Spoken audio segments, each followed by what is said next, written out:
Hey everyone! So I wanted to do a quick run through of the 4.2 activity for this week, the social media content design. So be sure clicking into the guidelines and rubric. This will give you the full rundown of this assignment so you can read through the overview and scenario.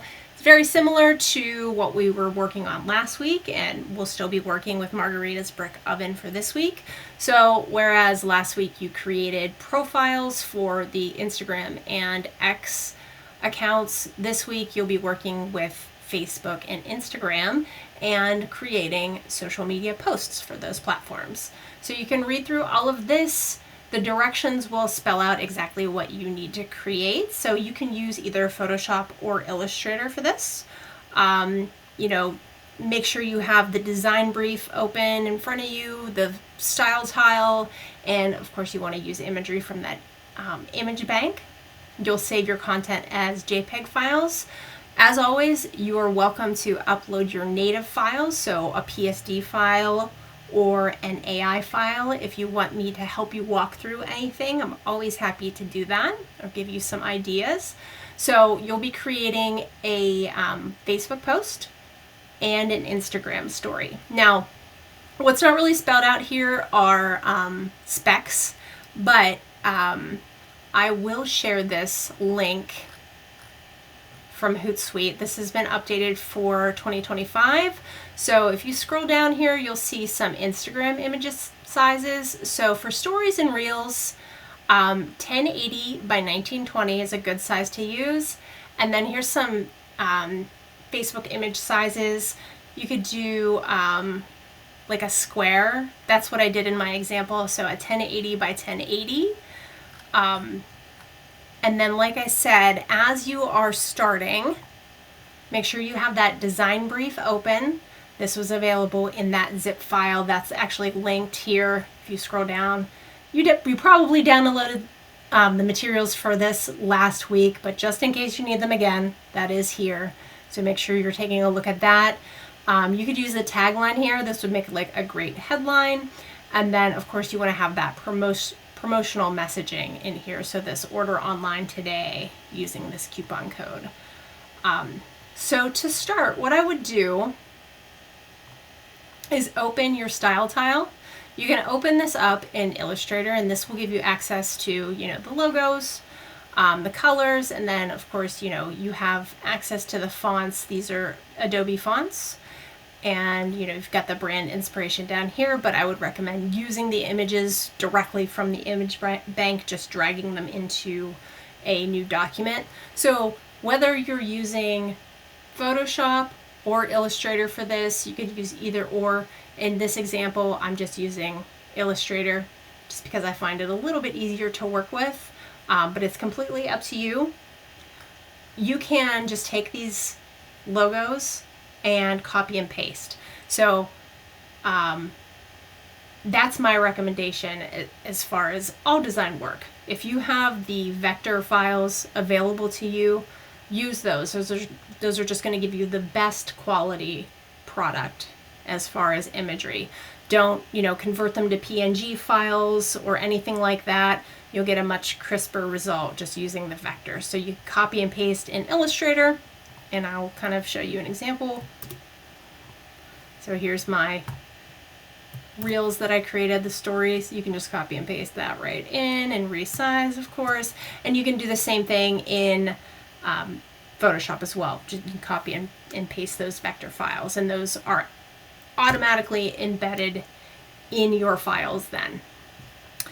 So here are my examples that I put together, and you can keep these pretty simple.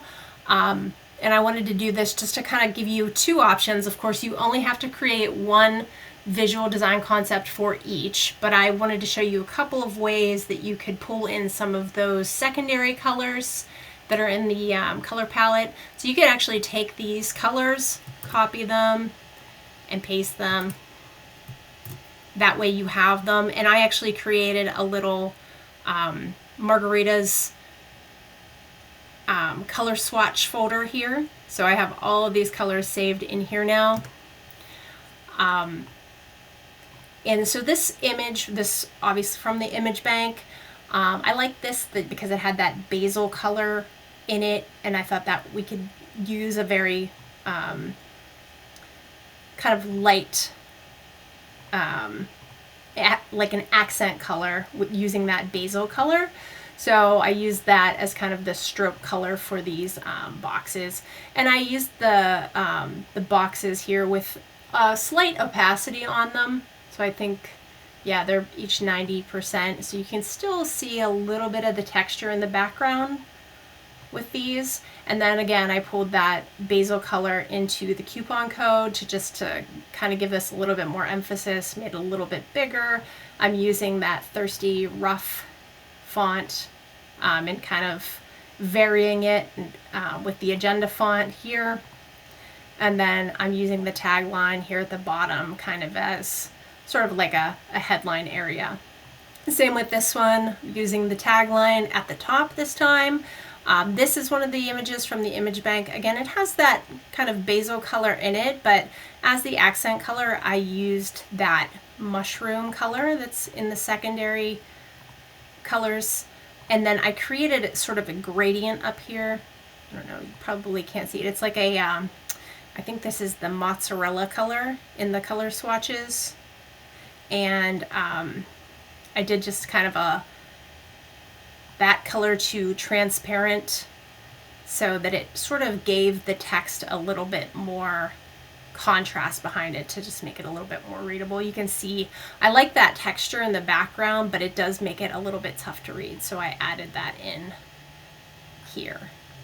And same thing at the bottom, I just kind of did the coupon code down here. It's kind of formatted the same, I just changed the justification of the text. Logo I think is about the same size as this one. And then you can see, you know, these are obviously formatted for that Reels or story size. With the Facebook posts, I just went with the square option, 1080 by 1080. And, you know, for each sample that I did, I'm just using those same images. Of course, you have to kind of work with those different sizes and specs for each platform. So you can see there that kind of compresses things a little bit, especially, you know, in this one with that headline at the top. You have a little bit of overlap just to have, you know, more of the pizza image in there, but it's the same kind of basic layout. It's just formatted for that specific size. So hopefully this is helpful. If you have any questions as you're working through this, please let me know. And like I mentioned, you're always welcome to upload your native files if there's anything you'd like me to walk through for you. So just let me know if you have any questions.